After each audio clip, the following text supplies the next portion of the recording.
Welcome back to Higher Exchanges, the #1 independent cannabis investing show, where we break down complex cannabis markets into clear insights you can actually use. Here are your hosts, Jesse Redmond and Morgan Paxia.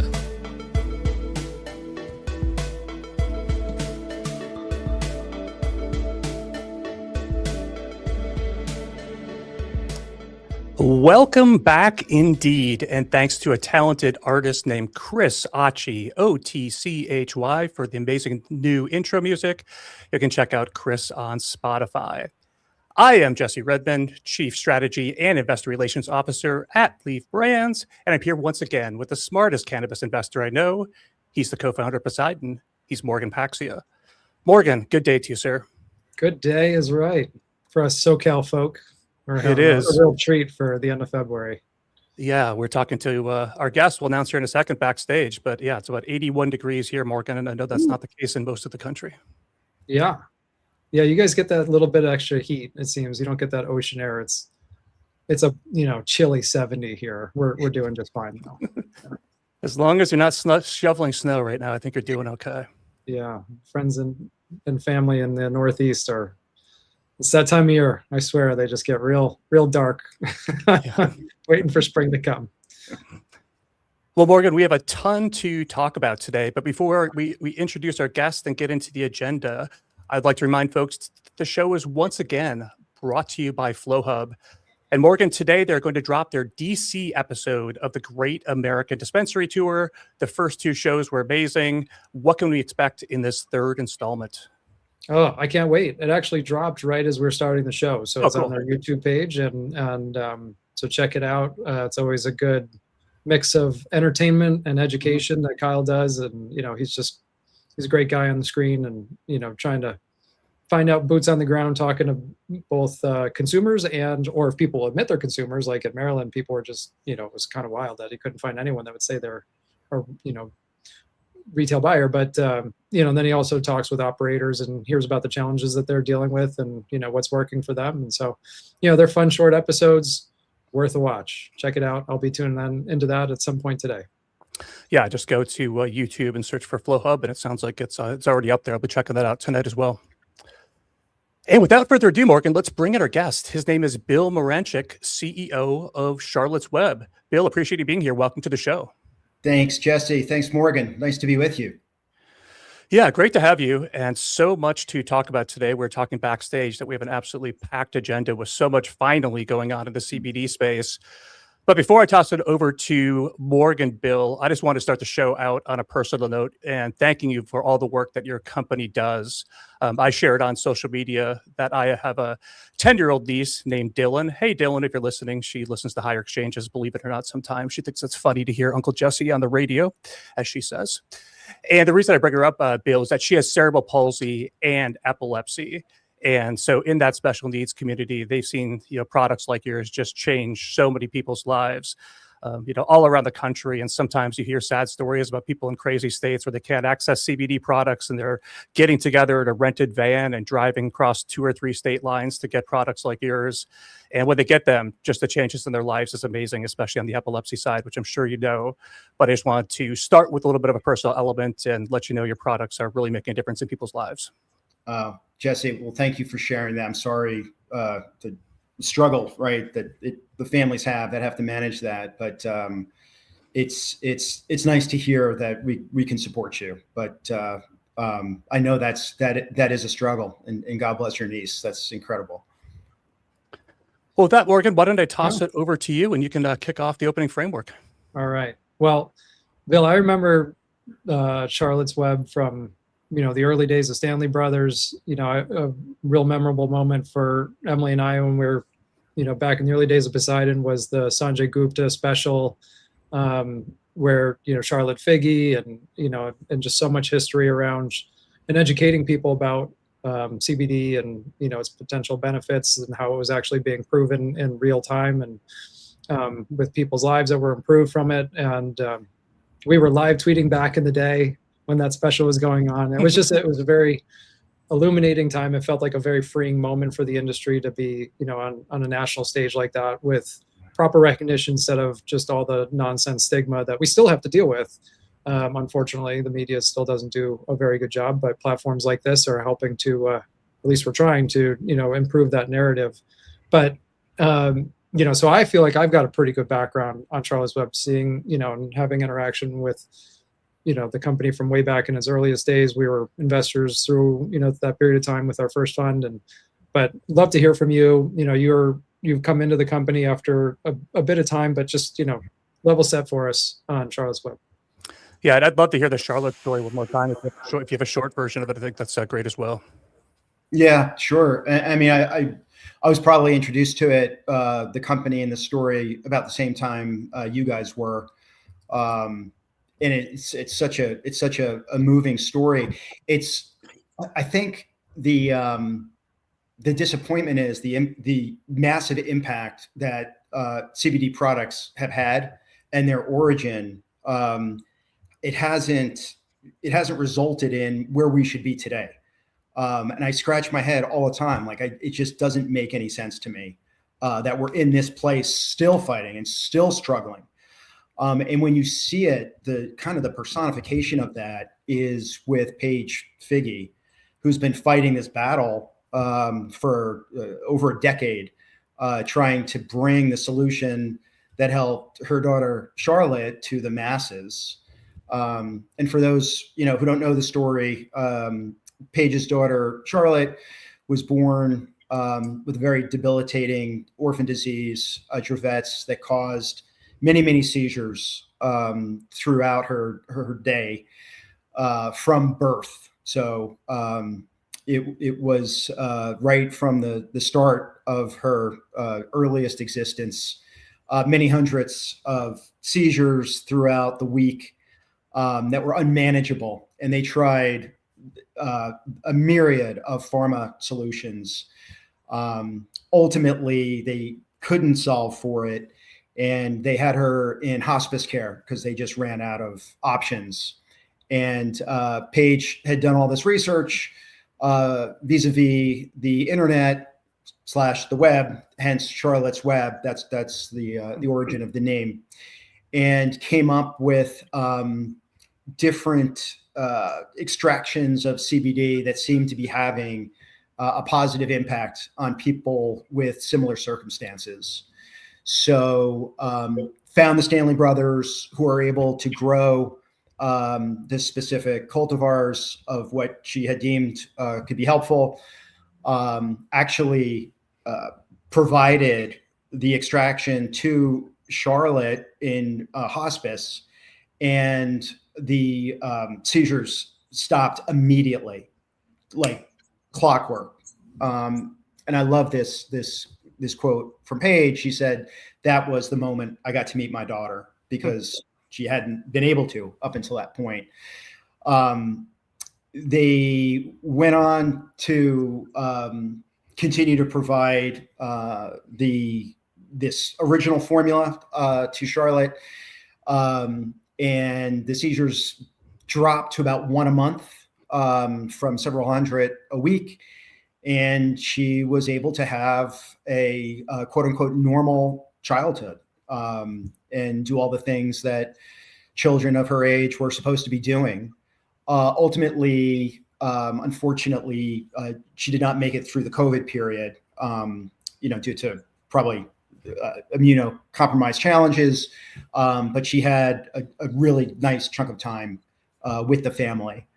And that led to, I think, as you guys know, this is where the Sanjay story starts to come in. Thousands of people coming from around the world, many of whom Paige was hosting at her house, because these products weren't available anywhere else in the world. So you had these Colorado refugees, as they were known, coming in to get treatment, to get access to the formulation that had similar results for virtually everyone who experienced them. Yeah. What year was that, Bill? So this is, kind of that 2014 all the way through up until the Farm Bill, right? Okay. Where it became nationally. I can't remember the precise timing when Colorado legalized prior to the national legalization. You guys might know. But it was that whole period from like, 13, 14 through 18. Yeah, it's an incredible story. It's still out there on, I'm sure on CNN you can find, Sanjay did 2 of them. Great special. I mean, the family is, part of history, and kudos to them for everything they did for their daughter, and I think they helped to change the world, which is incredible, and brought benefit to so many more people. Brought the benefit, and I'm sure you heard me tell the story. So maybe your audience hasn't, but like, stop and think. Charlotte passed 6 years ago or so, and Paige fights tirelessly. She is every single day, 7 days a week, fighting for access, fighting for the right regulation, legislation to open this up to everybody who can benefit from it. You just don't find that many people on the planet that are so selfless and doing it for nothing other than to gain access for those who could benefit from it. So she's really just an extraordinary person. Yeah. Well, that kind of, transitioning over to the business aspect of things, I mean, that really kind of kickstarted this massive, kind of first wave CBD boom in the United States. I remember back in like the last heyday, there were so many CBD companies out there making all these claims, and, a lot of them were, they were smoke and mirrors. There's a lot of hot money, but they were printing money. I remember they were all bragging about their, free cash flow and their high EBITDA margins. And it was, juxtaposed to the cannabis side, which was still very underscaled and losing money. And they're saying like, look how great we are. But then there was just so much oversupply and so much confusion in the market, kind of self-destructed itself. It was great for a period, and then, subsequent, but, you guys managed to survive through that. Yeah. Survived. Right. That's the appropriate word. Again, this precedes my involvement. But if I go back, looking at it more as a historian than someone who experienced it, what was supposed to be a very fast follow in 2018 to the Farm Bill was FDA regulation that would establish guardrails and ways that companies had to operate, claims that they could make or not make, quality standards, on and on and on. Again, the fact that hasn't happened 8 years later is so disappointing, because you had a massive influx of brands without any regs whatsoever. So of course, what was going to happen, right? Wildly inferior products that just trashed the whole category. So if I look at it through the lens of someone who didn't experience it, it went from a fad to snake oil to being something that was wildly manipulated. The pivot was into the Delta 8s and the high octane Delta 9s, because it could still be Farm Bill compliant, but not at all what it was meant to be. Not at all what was intended when the Farm Bill passed. All of this should have been avoided by setting the right regs from the get-go, to do that in conjunction with the passage of the Farm Bill.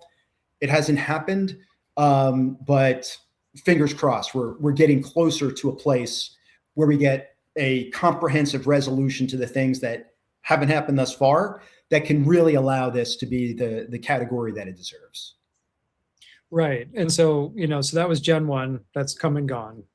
Yeah. For the most part. And now we're looking at a potential new and more permanent, supposedly, with a clear regulatory path with Medicare reimbursement, so I guess, how do you look at it, where we're going now with this, what's going on with the executive order and where CBD is heading versus that last cycle? Do you think, how do you compare the two, and how are you preparing for this one versus how the company prepared for the last one? Yeah, I think I can't really speak to the last one, so bear with me. Bear with me on that. Yeah. Looking at it, I think secondhand. So I'm can't tell you like I was in the room where it happened back in the day when the company went public and had its brief heyday. But at that time, my understanding is the anticipation was FDA regs were fast follow. So a facility was stood up, which we're still in, that was designed, ironically, I'll use that word, for where we are today, what just happened. So sometimes the tortoise wins. Like if you're slow enough, the opportunity catches up to you. So I'll come back to that in a second. What's happening now? It's like it's wildly frustrating because it's one day it's all glory and the next day it's doom, and we keep riding this wave. And I know you guys are experiencing this as participants in the industry. So if we go back just a little bit to the end of last year, and we had I think it was November, where the continuing resolution went through. And the language that's what's now known as the hemp ban, right? The Agapropes bill got snuck in, and setting these absurd restrictions on levels of cannabinoids that can exist in a product, which basically wipes out everything, right? It'd be an isolate industry, and that we can't allow that to happen. Fast follow to that in December is the executive order. And I'm not going to talk to the rescheduling side. That's a different animal, but just on the CBD, where Dr. Oz talked about the CMMI program. So where we stand now is we've got this Medicare opportunity that's rolling out, but we need clarity on what happens between now and November. Are we going to be able to provide the products that are meaningful to this audience that's now been promised that they'll have access to them? So I am very encouraged. I'm very optimistic that we land in a good place, and I can speak to these programs that are unfolding with the caveat that there's as much that's not known at this moment as there is. And I think it's just trying to navigate and establish. This is the bane of anyone who runs a business. Building what we can with the knowns and building contingencies around the unknowns, depending where they land. So that's how we're approaching this moment in time. And Bill, I think somebody could look at this, the ban on a lot of the intoxicating stuff that wasn't really focused on, the CBD side of things, and maybe looked at as being either neutral to you or even potentially good for you. But there's a nuance there in terms of how CBD is made, and there's a nuance there in terms of the CMMI program, which I'll dive into more in a second here, focusing on full spectrum. So before we get too deep into that program, can you explain from a Charlotte's Web perspective or just an industry perspective what you see as the problem for the CBD space with the current hemp regulations or the proposed ban? Yeah, so the proposed ban set among other things, I'm just getting right to the heart of it. So ignoring the issue around other cannabinoids other than THC, it set this limit of THC at 0.4 milligrams per package, per container, right? Which is ambiguous as well. But if you took like our 30, 60, 90 count of full spectrum product, it wipes out all of it for everybody, right? You cannot have a full spectrum product that will meet that guideline. I don't know where that came from. It seems very arbitrary. I believe, I think you guys do too, the intention of the law or the bill was to address the rising popularity of these Delta products. And we've seen the proliferation of it in convenience stores, not truly age restricted environments, although convenience stores are a lot of times because they sell alcohol and other products. But we've seen this massive proliferation. We get that, and we support the government's desire to manage that. But you're, to use the phrase, they're throwing the baby out with the bathwater, because there are levels much, much higher than that, THC levels, that are still non-impairing, as defined by Johns Hopkins and Dr. Ryan Vantry, who's done the most exhaustive studies on this. So the Griffith bill, which is one that we deeply support in the House, it goes up to, it asks the FDA to come in and put forth these regulations that would set the upper limits. But in this 3 milligram per serving range of THC, with various ratios of THC to CBD to other cannabinoids, is the place where not we just believe, but science says is where we should be to deliver efficacy for the need states that we're addressing. And so, Bill, what's a good ratio there in terms of efficacy? Like, if I'm taking 50 milligrams of CBD, how much THC do I want to have in there to unlock that entourage effect? It depends, and it depends what other minor cannabinoids that you might be leaning into, like whether it's a sleep product or a focus product or what have you. Our original formula, the one that we used for Charlotte, is a 20-to-1 CBD THC ratio, and it gets to about a mig, 1 to 1.5 milligrams of THC in a serving with that 20-to-1 ratio of CBD to THC. And there's some other, some other science behind there, which I can't disclose, but that's a nice place to be. Okay. And so let's jump forward a little bit. It's December 18th. We get the executive order. Morgan and I have talked Schedule 3 to death, so we're happy not to talk about that for an episode, Bill. But there's also the really exciting part about the Medicare initiative. So can you start out at a high level and explain just what the program is? Yes. And keeping in mind, it keeps evolving and morphing. So I was on another discussion, I think it was the end of last year. And it's kind of embarrassing because what I was disclosing then had changed like 4 weeks later. So everything I'm saying now, please caveat it so that I don't look like I don't know what I'm talking about if something changes a week from now, whenever you drop it. Today, guys, is Thursday, February 26th at 1:23 p.m. to give Bill a timestamp. Thank you. So where it stands now is this, and I think your audience, I'm going to use the letters, the acronyms. Do you want me to clarify what they mean, or? Yeah, just do it once just to get people up to speed. Yeah. So the Center for Medicare and Medicaid Innovation, which is a subsidiary, if you will, the government doesn't speak this way, but or a agency within Health and Human Services. So RFK Jr., the head of HHS, in addition to FDA and CMS, the Center for Medicare Services, there's another entity within CMS, which is run by Dr. Oz, called CMMI, the Center for Medicare and Medicaid Innovation.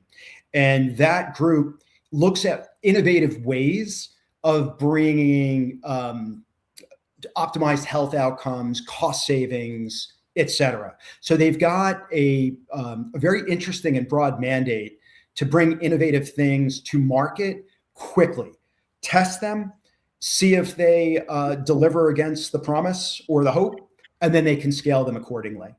So, and that comes in the form of a pilot.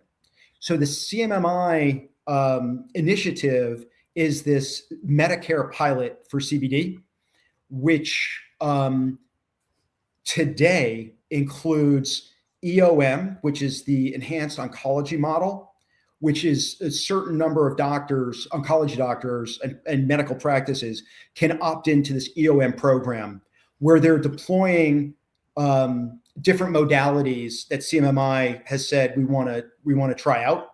And these doctors that are part of the EOM can deploy those solutions, whether it's a product or a device or a protocol, to their patients, and then they record, is this working? Is this not working? Are there some things we see that we should be concerned and we want to dig deeper? Is it knocking it out of the park, et cetera?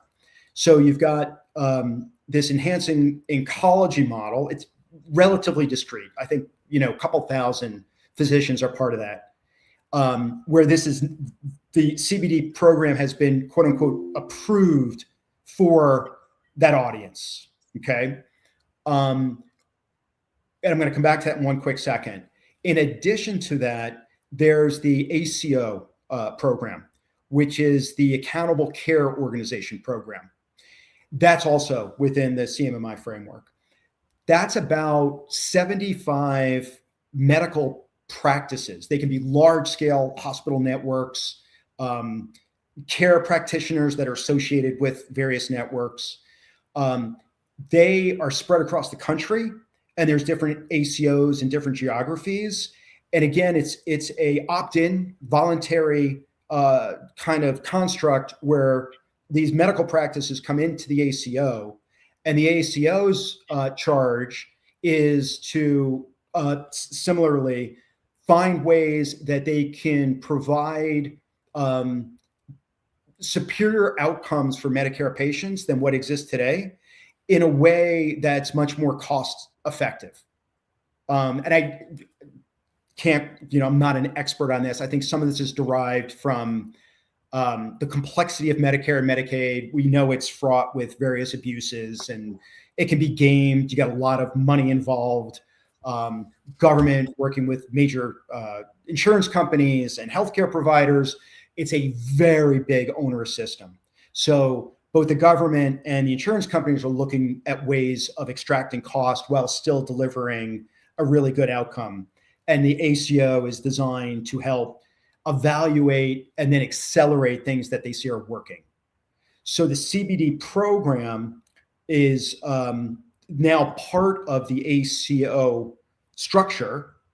And because everything in this world has to be wildly complicated, and I mean the world of insurance and government, the current ACO program is approaching its 10th birthday in 2026 and at the end of the year.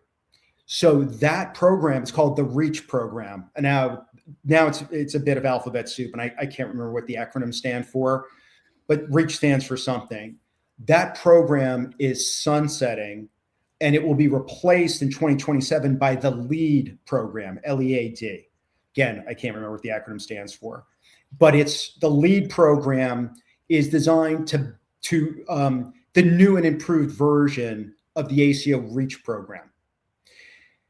The CBD program, using that term loosely, has been approved for LEAD, but it's also been approved for REACH. Okay, so it's like we got a couple of months to deploy in the REACH program, and then we have to understand how the LEAD program, beginning in Q1 of 27, is going to treat the CBD initiative.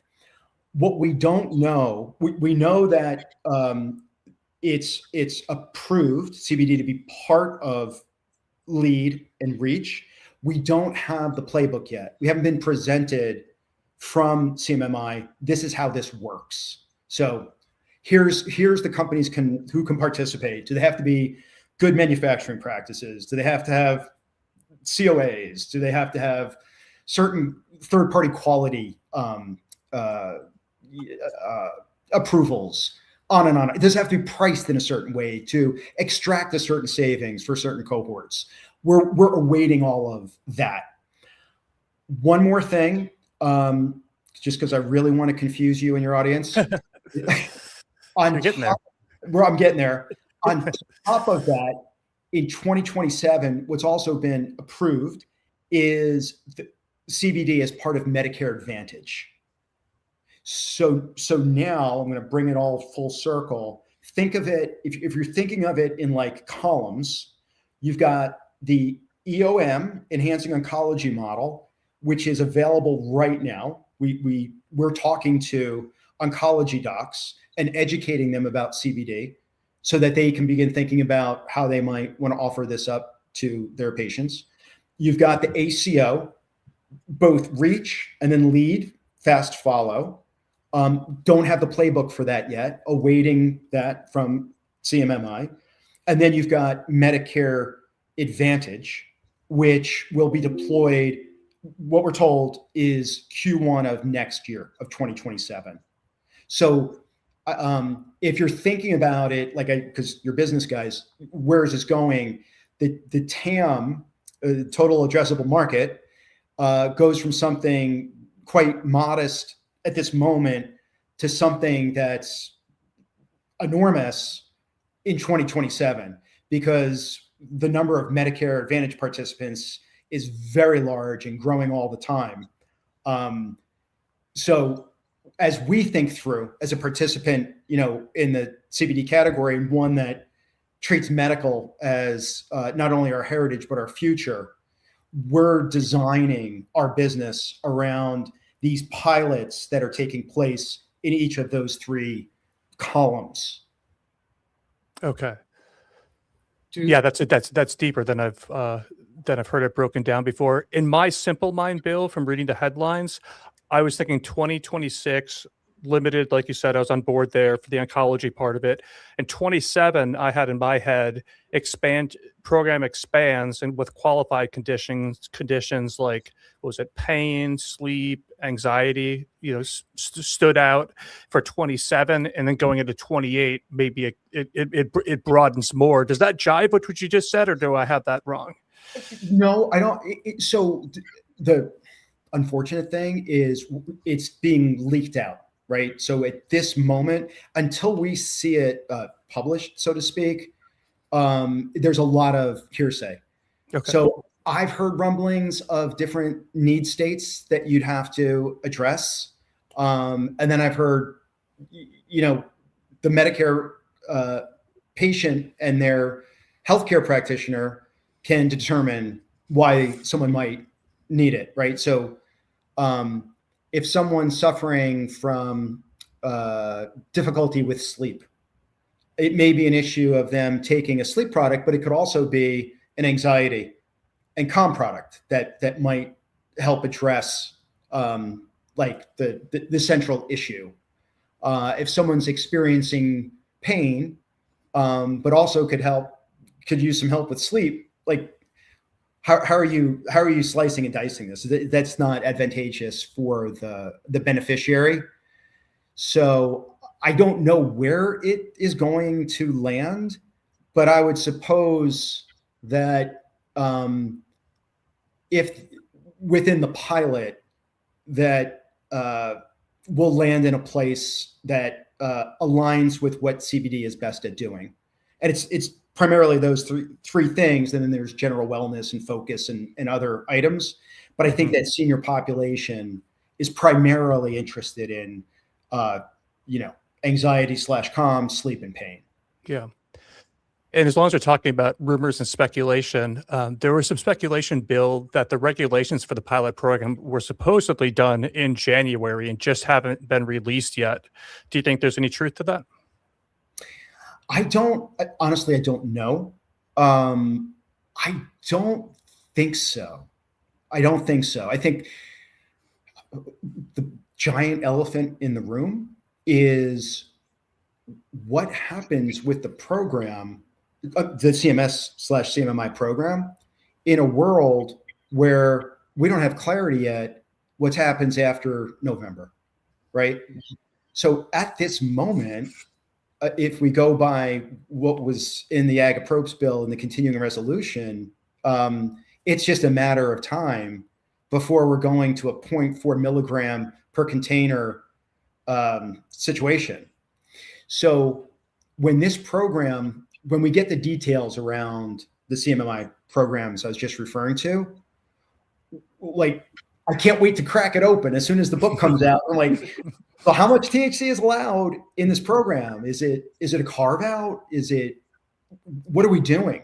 Is it in, what it said thus far is you have to be in compliance with state laws and federal laws.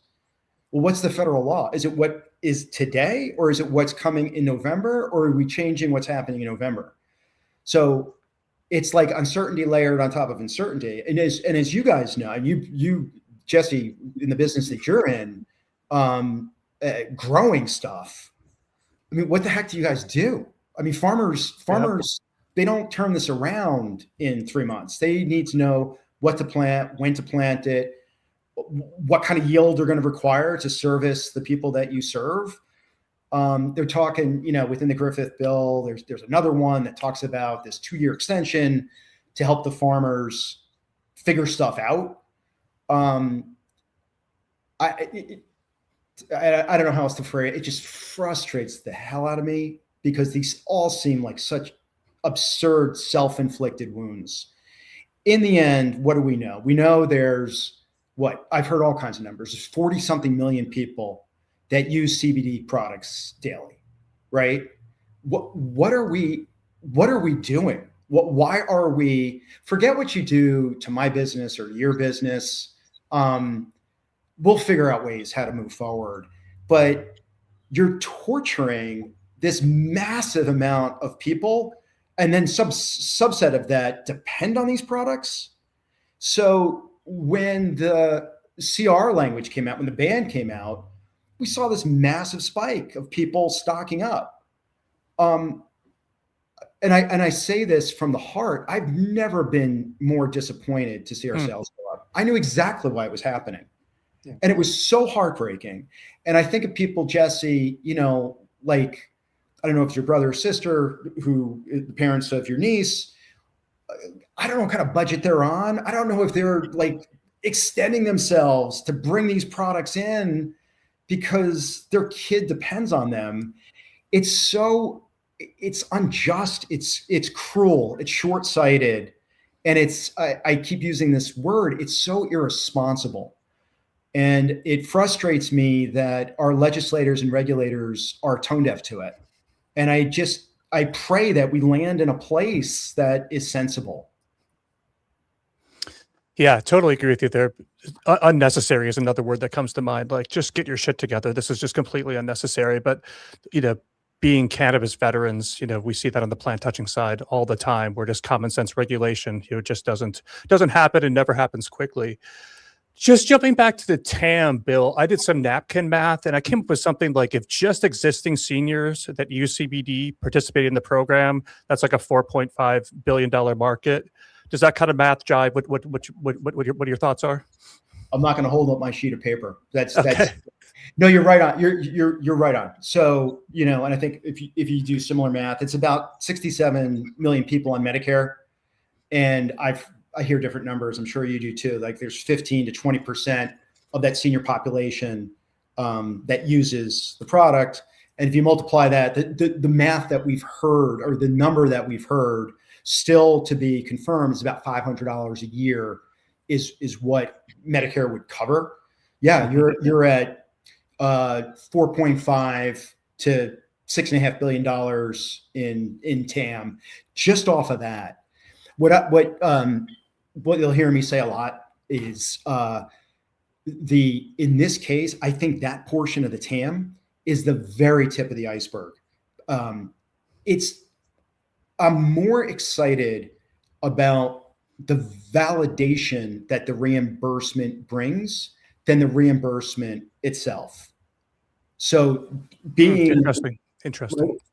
I think it's we had this relationship with Major League Baseball. I don't know if you guys know that, and we've since had to cancel the part where we're paying for the kind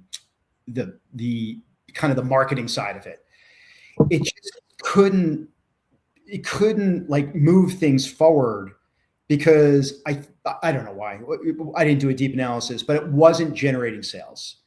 And my conclusion, just based anecdotally, was I don't understand. I'm the voice of the consumer. So a baseball player might be using it. I'm not a baseball player. I don't know what this does for me, et cetera, et cetera. When Medicare comes in and says indirectly, not explicitly, we believe in this so deeply that we're going to pay for it. Wow. That takes a population that may be reticent to move on it because they've heard, negative things about it, to really consider it. And that just swings the door so wide open for us to have a discussion, us as a brand, with people that might be curious. Yeah. And that, to me, I'm not so concerned about the 15%. I think maybe we have a proportionate share of that audience already, taking our share times the share of that. It's that 80% that hasn't been here yet. That's really, really interesting. Another interesting statistic is again, I've seen different numbers. I'm just going to take the median. It's about 95% of seniors 77 and older have tried cannabis, have tried a cannabinoid. I'm not sure which one, but had some experience. I don't know how we got from that to maybe 15% who use it regularly. I think because it hasn't been regulated properly, that it opens up, a ginormous audience and I'm also very confident that we can address issues that they have in a much cheaper way, in a very safe way, and in a very effective way. So that's the source of my optimism. It's the TAM off of, 15% of 67 million, but it's really the other 85% of 67 million and what portion of those we bring into the category. Yeah, I think the validation is big, and I think also the economic incentive is big. Like when I was, I had a cannabis dispensary, Bill, when I first entered the business, and I was surprised how many seniors were buying cannabis for medical reasons, and how many of those are on a fixed budget.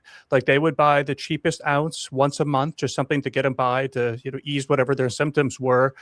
I knew one guy named George, who I've talked about before, who was a veteran, and he was selling his Vicodins, 67-year-old guy, selling his Vicodins to a friend because the VA would give him Vicodin, but they wouldn't give him cannabis. So he'd sell his Vicodin pills for cash, and then he would turn around and use that money to get cannabis. And so I think there's so many people out there that would be curious to try this, but they don't have another 30, 40, 50 bucks a month. And to some people, that doesn't sound like a lot of money, but a lot of people out there, an extra 50 bucks a month to see if something works just might not be in the budget.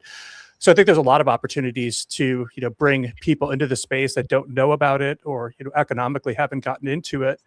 And just one more, Morgan, then I'll toss it back over to you. But do you know, Bill, if companies have been selected to participate in this pilot and how those companies were selected, what they've been looking for? My understanding is there hasn't been a selection process. And I don't believe that's how this is going to work, but this is my own speculation. I don't have any inside information on this. I believe it's going to be here's the ground rules for a company to participate, and then if you can adhere to that, you can be part of the program, if you will. So, then is the name of the game marketing to patients, marketing to doctors, or if that landscape is pretty open, how do you think that brands succeed? Yeah, so now all we can really speak to at this moment is the ones that we believe are participating in the program, right? So the EOM, the ACOs, and Medicare Advantage. Let's take the ACOs because I think it's the cleanest model, but it'll apply to these other ones as well. It's a pharma commercial model where you would, if you're a company, if you're a brand, if you're a manufacturer, you'd have to presumably, let's just say that CMS or CMMI, same thing in this context, sets here's the rules for anyone to participate. Okay, so you have to pass through that. Then you'd have to talk to an ACO. So one of these, 74 national organizations, and get them to buy into your proposition and that they feel like you're a credible source and that you're worthy of them sending a memo out to their network saying, hey, it's cool if you talk to Bill from Charlotte's Web. We've approved their portfolio of these products, but it's at your discretion if you want to make this part of your treatment protocol with your patients. So you've got these multiple layers of selling, convincing, establishing buy-in. As the program exists at this moment, and I don't know if this is subject to change, they didn't want CMMI, they didn't want brands reaching out to consumers and making a case to them. I don't know if that was a stopgap till they figure more out. But assuming it stays like that, then you've got to make your pitch to the medical provider, and then they would talk to their clients / patients. Again, gut feel, I think that would go away, because how do you create a proper pilot if you can't educate the people that will be consuming it? That seems like you've only got one side of the equation solved for. So how does the pilot roll out in April if they haven't selected what products are going to be in it? Yeah, good question. We're like, can you please tell us how this thing is going to work?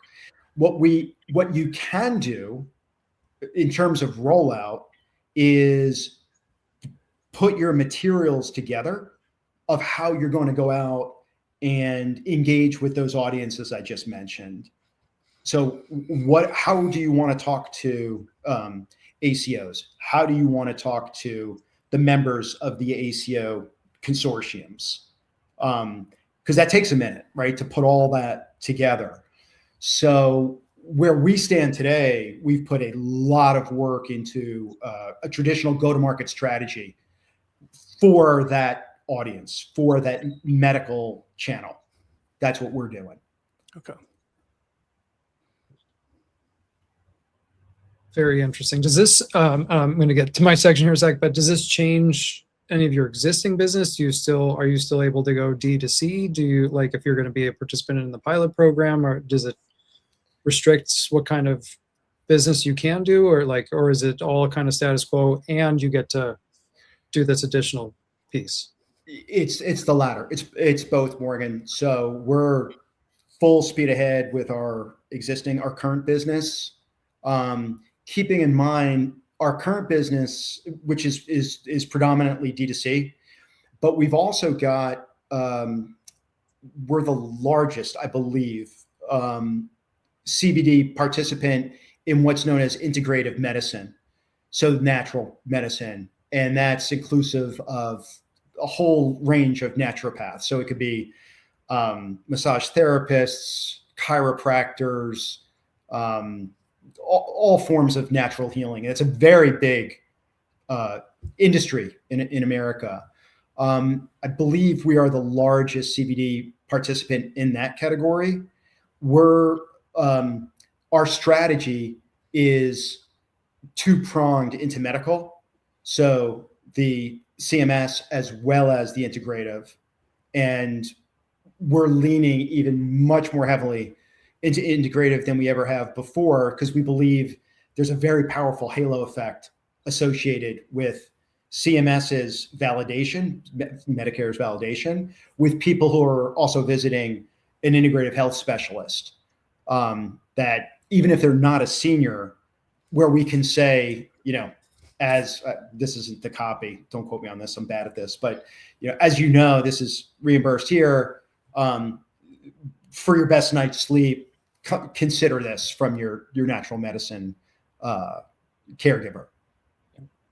And do you disclose how much you produce yourselves versus contract out to other farmers? Yeah, so we're seed to shelf. So it's our proprietary plant genetics, our proprietary seeds. We've got a off-site facility that looks like Fort Knox, where we protect those seeds and what happens with them. But then we work with our dedicated, not that they can't grow other stuff, but for us, our farmers that are doing our grow.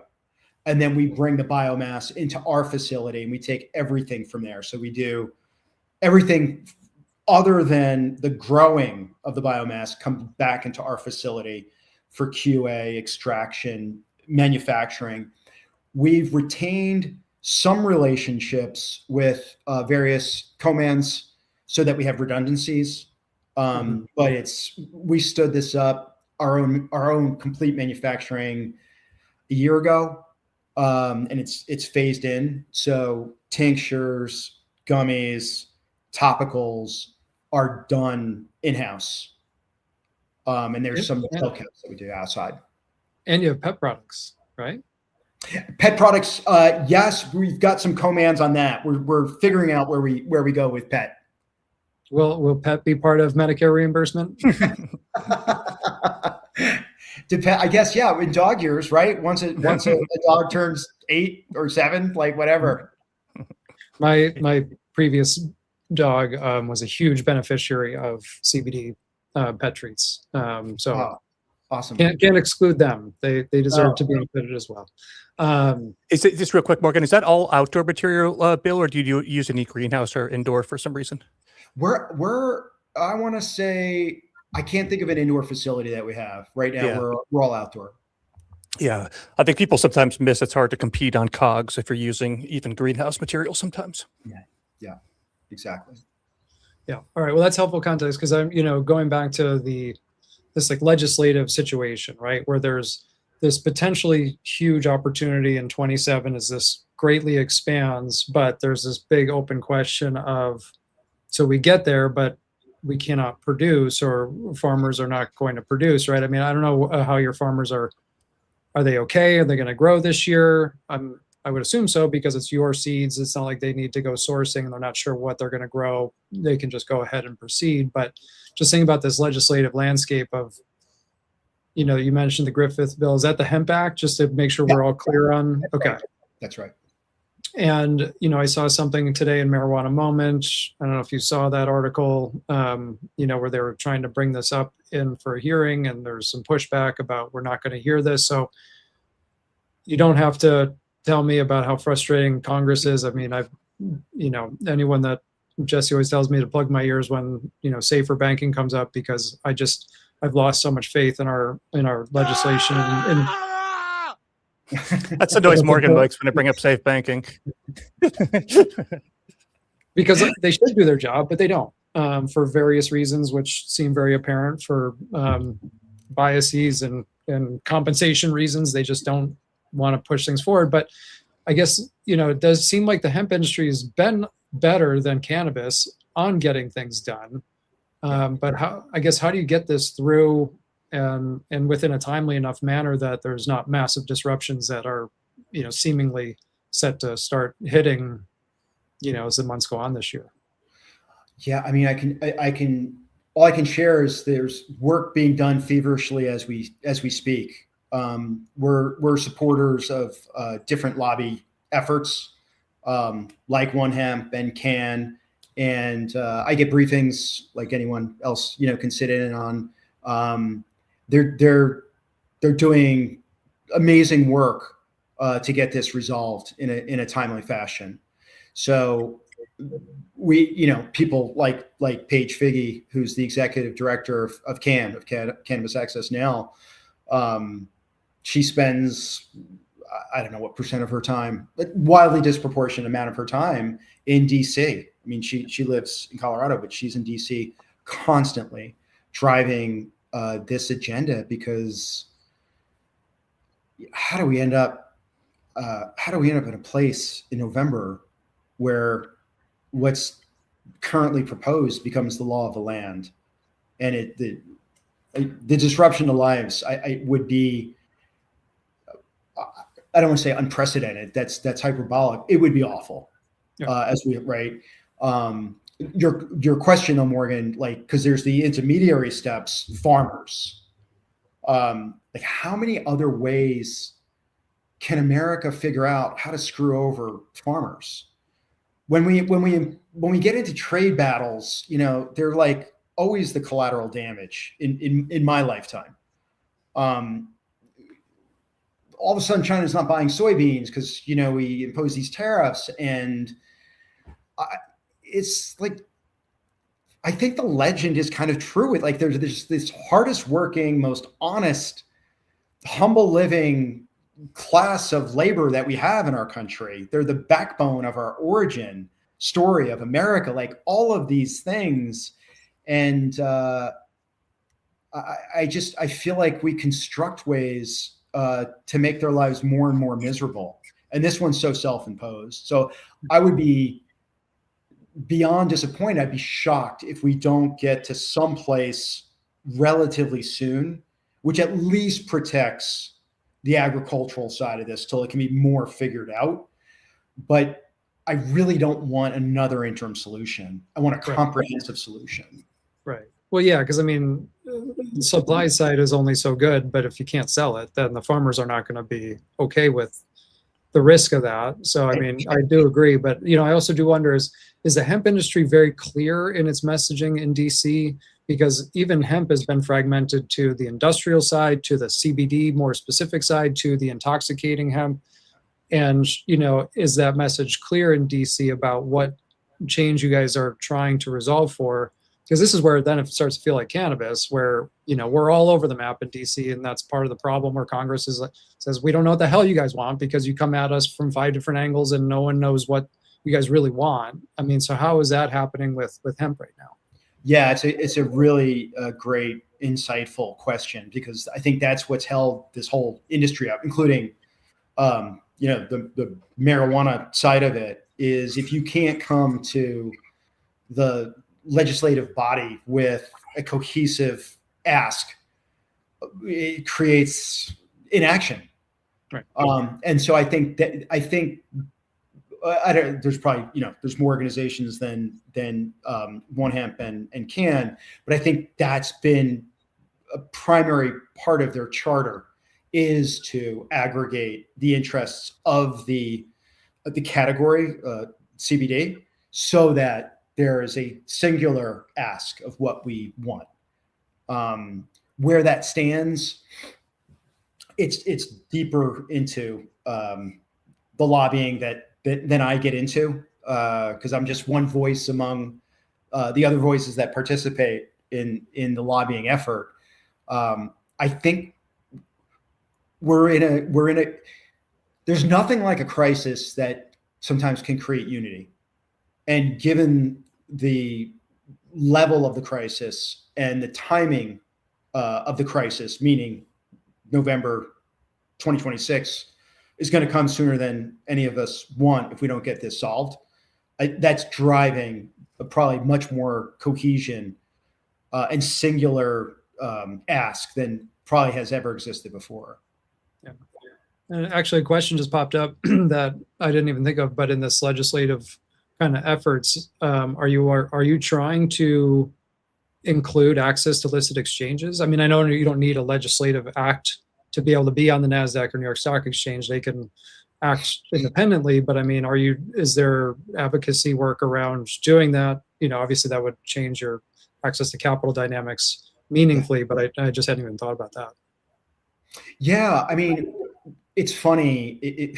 Things have changed. You guys tracking share prices and where things are going.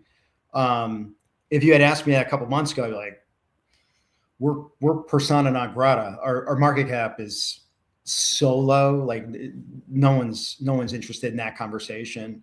Now that we've elevated, I'm that guy. I feel like I'm in the .com era. I keep hitting refresh because it's so addictive to see it go up. But we're well over that 100 million market cap. When I got here, we were muddling in dangerous territory in terms of market valuation.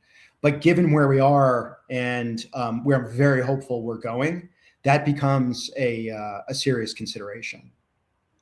Last question for me, and I'll pass it back to Jesse, is, as you are trying to advocate for clarity, comprehensive reform, that's not just a stay, that has permanence, what does sensible regulation mean to Charlotte's Web? Ideal world, if Morgan, you were Santa Claus or a genie and you could grant me my wishes, it's, you never know.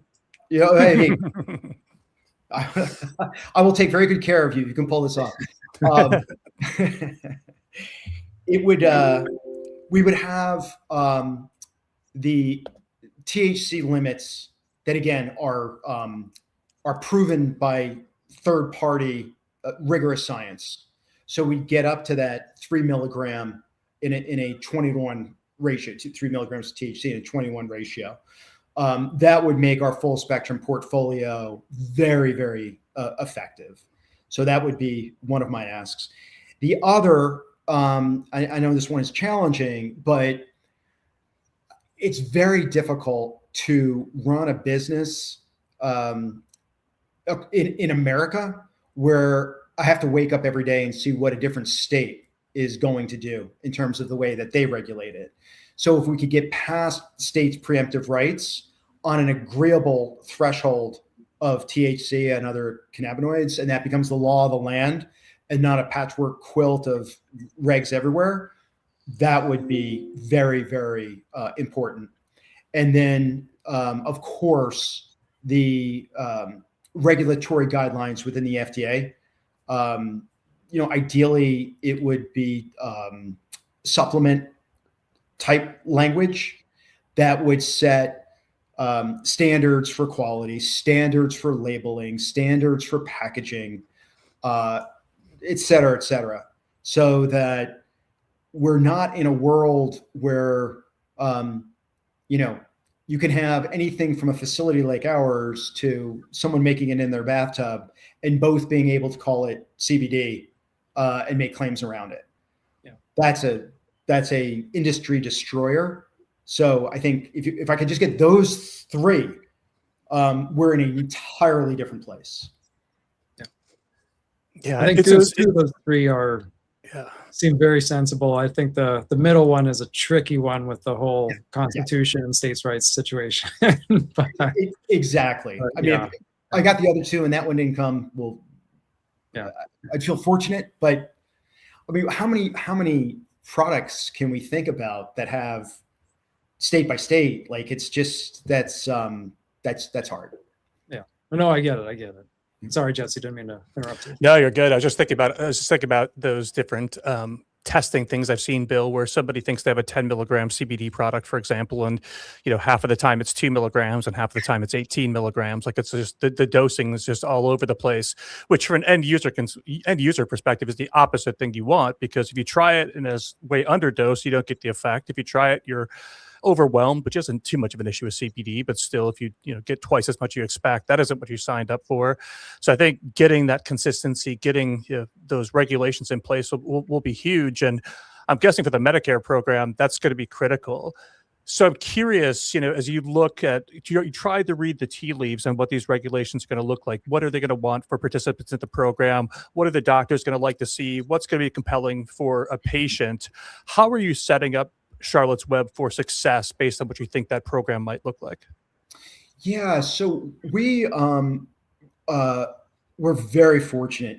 Our chief science officer, Dr. Marcel von Miller, is, I believe, the most published cannabinoid researcher in the U.S., if not even a broader geography than that.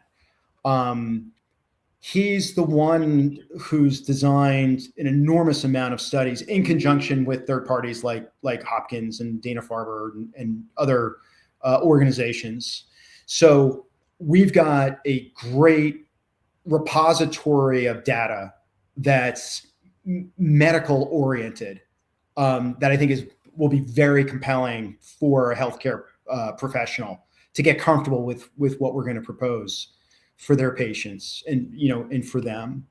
And we're also, our facility is designed at the highest level. So we're dietary supplement for all those ingestibles I referred to. We're OTC certified for our topicals. And then this is a bit confusing and tangential, but I think you guys are familiar, our relationship with DeFloria. So our company, we have a 40% interest in, but we are the manufacturer of DeFloria's products that are going through the FDA investigative new drug pathway. they're all geared up to go into phase 2 clinical trials. So we'll be an FDA facility in addition to all the other cool things I mentioned, NSF certified, et cetera, et cetera. So I think we're the, whatever you call whatever standard you want, gold, platinum standard of manufacturing. We've got a massive amount of proven real world case studies because our products have been treating folks like Charlotte for over a decade. And all of that information is aggregated and cataloged. And then we're moving forward with RWE programs, real world evidence programs led by Dr. Bon Miller, and packaged in a way that can be conveyed to a healthcare practitioner, licensed doctor, as well as distilled into the key points that a patient who's doing the research would want to understand to ensure that they're getting something that's safe, that's non-addictive, that's efficacious. We've got it. I don't want to say in a pharma grade matter, but I don't know what other term to use. We're at that level of understanding and analysis. No, that's great context. It's interesting you mentioned the NSF Certified for Sport program. I've been looking at that for Leaf, Bill. I mentioned to you backstage, we have a line called Leaf Organics, which is a great CBD program. And in our cap table, we have a number of athletes from, Jimmy Butler, who's recovering, from ACL surgery right now, is an example of that.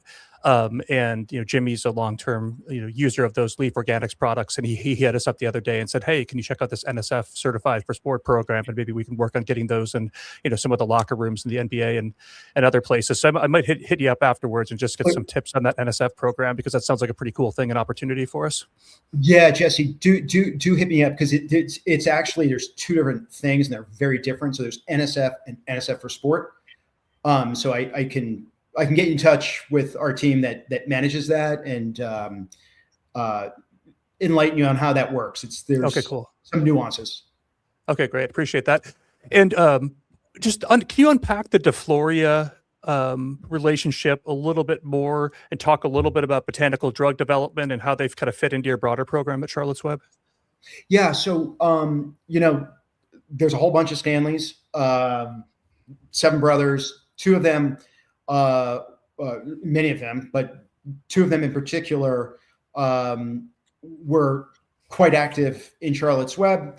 Joel, who was the former CEO of Charlotte's Web, created a company called Ajna Biosciences in Colorado. And they're doing drug development with a range of botanicals, some cannabis-based, some psilocybin, aptogen-based. There's a venture between Charlotte's Web, British American Tobacco, and Ajna Biosciences called DeFloria. We own, I'm rounding, we own 40% of that collaboration. Ajna Biosciences owns 40%. BAT owns 20%. They got their 20%. They infused the initial capital in some subsequent rounds since then. DeFloria has developed a drug based on kind of the core properties of the drug that treated Charlotte, and they've advanced it and expanded upon it, improved upon it, et cetera.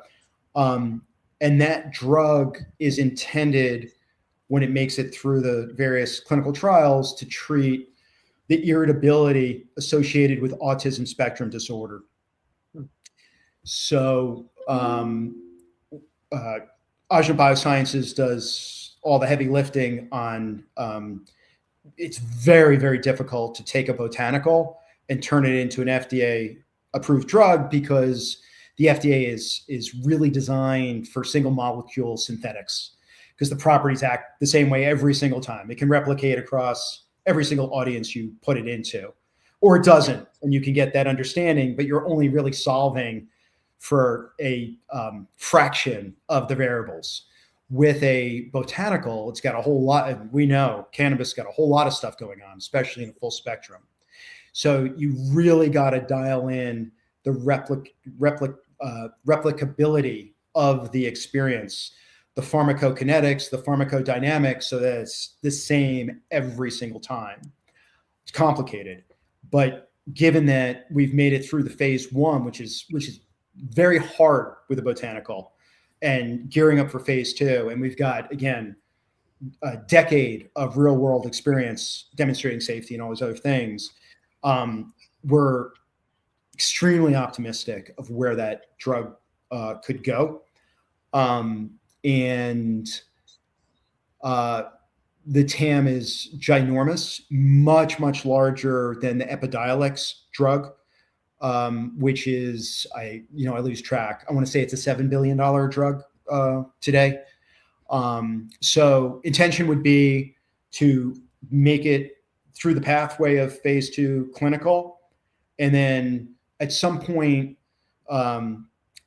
I would imagine a pharma company, not unlike Epidiolex, a large pharma company would come in and do the actual commercialization of it, bring it to market. We're not designed for that, nor is Ajna Biosciences or BAT.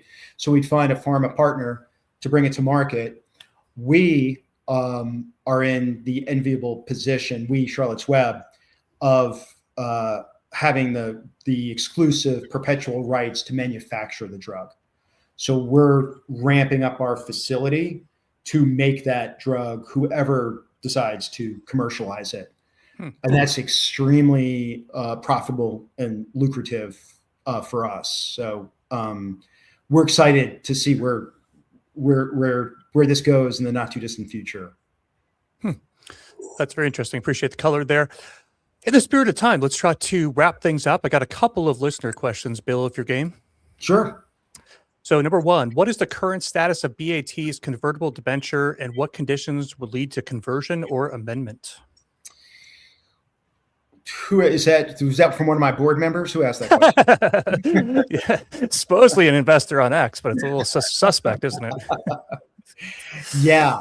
Can we tell that listener to stay tuned? Okay. We're public and we got a lot of things in the works. I would encourage your listeners, if they're investors in us or thinking about investing, we've got our Q4 earnings call coming up in a couple of weeks. I highly recommend tuning in. I think it's going to be a great call. Okay. I'm guessing you're not going to love the next one either. Under what scenario would BAT increase ownership, and how do you protect common shareholders from unfavorable dilution? Yeah. I'm a shareholder. I share their interest in unfavorable dilution, and stay tuned. Okay. And one more. Will Charlotte's Web also apply to participate in Maha Elevate that starts in September? TBD. Let's see where we go with this program once it's disclosed. And hopefully we're hearing, I think I shared with you April. Sometimes I hear May. I hope I don't hear June. So hopefully in the coming weeks, possible months, we'll get more clarity around this CMMI program, and then we can figure out where we go from there. Okay. Well, great. I'll let you off the hook there, Bill. As we wind down here, we wanted to say thanks again to FlowHub for making today's show possible. This is the retail platform trusted by the best dispensaries in the country. If you haven't evaluated your tech stack in years, there's a good chance you're leaving money and efficiency on the table. If you're a serious operator, see what's possible, go over to flowhub.com and ask for a demo. Well, Bill, this was great, man. I think we got 2/3, 3/4 the way through the agenda, but it was such a good conversation. I love the way it worked out. Yeah, appreciate you guys. I'm always here if you ever want to chat.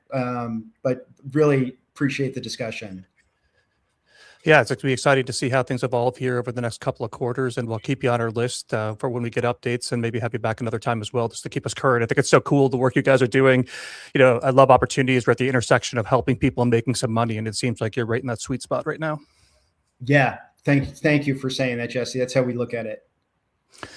Well, great. And Morgan, always good to talk to you, my friend. We've been busy working behind the scenes on getting some top level guests like Bill lined up for the next few shows. We don't like to jinx things, but we think we have the most popular guest in Higher Exchanges history coming back to us in a couple of weeks. So look forward to that.